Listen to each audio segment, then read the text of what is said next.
Bonjour à tous, vous êtes bien sur la page de Céline et Cyril, thérapeute du bien-être.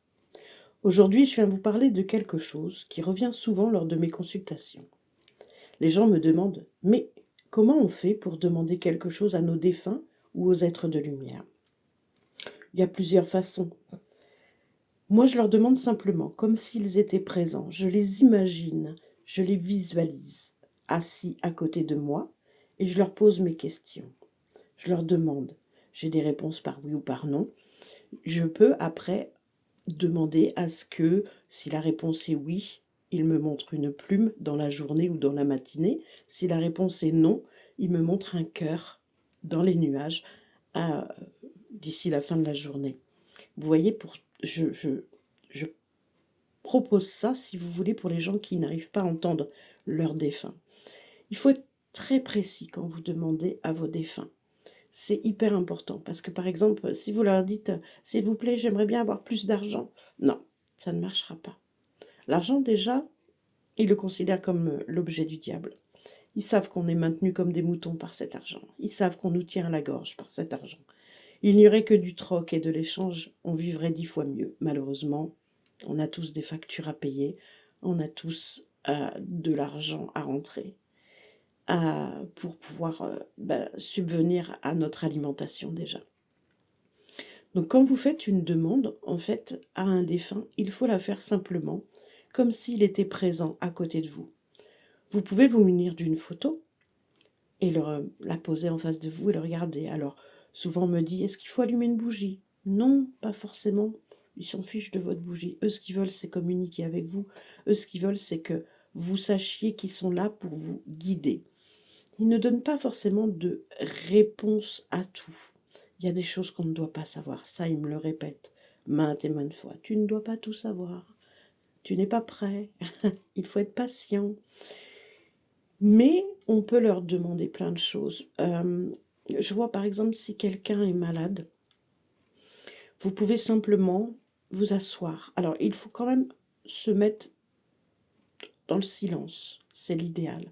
Se mettre dans le silence, s'asseoir, poser sa respiration, parler calmement, ne pas demander trop vite et être dans le détail. Donc si par exemple quelqu'un est malade et veut demander de l'aide aux êtres de lumière et à ses défunts, s'il vous plaît, êtres de lumière, aidez-moi à guérir.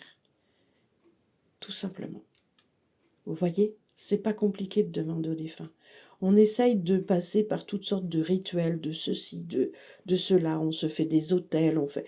Voilà. Non, eux, en fait, ce qu'ils aiment, c'est qu'on leur parle, qu'on leur demande simplement et avec amour.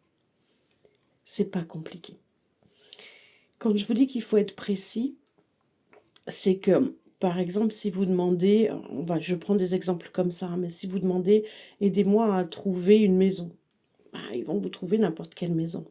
Par contre, aidez-moi à trouver une maison qui me convient, qui est dans mon budget, qui est dans mes attentes, avec des petits conforts que vous précisez.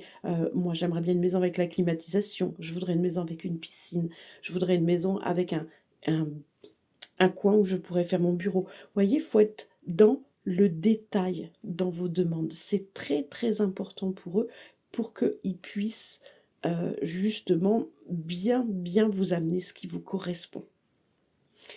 Après, il faut être patient, parce que moi, souvent, là où ils me font rire, parce qu'ils me disent « Hey, Paris, c'est pas construit en un jour hein, », pour me faire comprendre que « Hey, sois patiente ».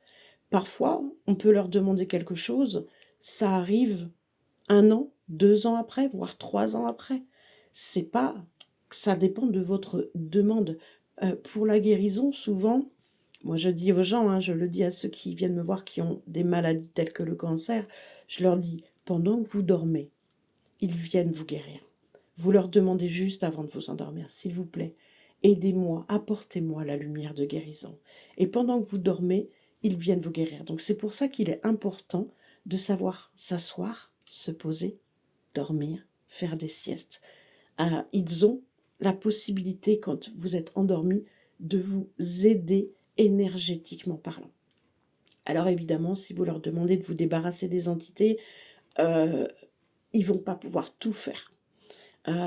C'est beaucoup, beaucoup, beaucoup de travail. Je vois par exemple pour la sorcellerie, l'envoûtement, tout ce qui est occulte, ils ne peuvent pas vous l'enlever comme ça. Il faut vraiment faire appel, eh bien, à moi en l'occurrence, puisque je retire tout ça, ou à d'autres médiums hein, qui sont capables de le faire, évidemment, hein, mais euh, là, il faut que quelqu'un agisse pour eux. C'est pas possible pour eux d'enlever tout directement. Ils peuvent atténuer l'occulte, mais pas forcément le retirer. C'est assez complexe de retirer l'occulte, et du coup, voilà, et on est, enfin, généralement, moi ce que je dis aux gens, c'est amenez-moi vers le bon thérapeute. Amenez-moi vers le bon thérapeute, celui qui pourra m'aider. Voilà, c'est ce qu'il faut demander en fait. Et vous aurez le thérapeute qui vous correspond. Vous aurez la personne pour vous. Voilà, j'espère que j'ai été claire dans mes explications. C'est pas toujours évident pour moi de m'expliquer, mais si vous voulez demander quelque chose, soyez précis et vous pouvez demander à avoir un oui ou un non par des choses. Je vais finir avec ça. C'est-à-dire que par exemple, vous leur posez une question où la réponse est oui ou non. Oui, montrez-moi une plume blanche. Non, montrez-moi un cœur dans les nuages jusqu'à la fin de la journée. Vous voyez, c'est vraiment très précis. J'espère que vous y arriverez. Et si vous avez des questions, n'hésitez pas. On est là pour vous répondre aussi et vous aider. On aime transmettre et partager. À très bientôt. Au revoir.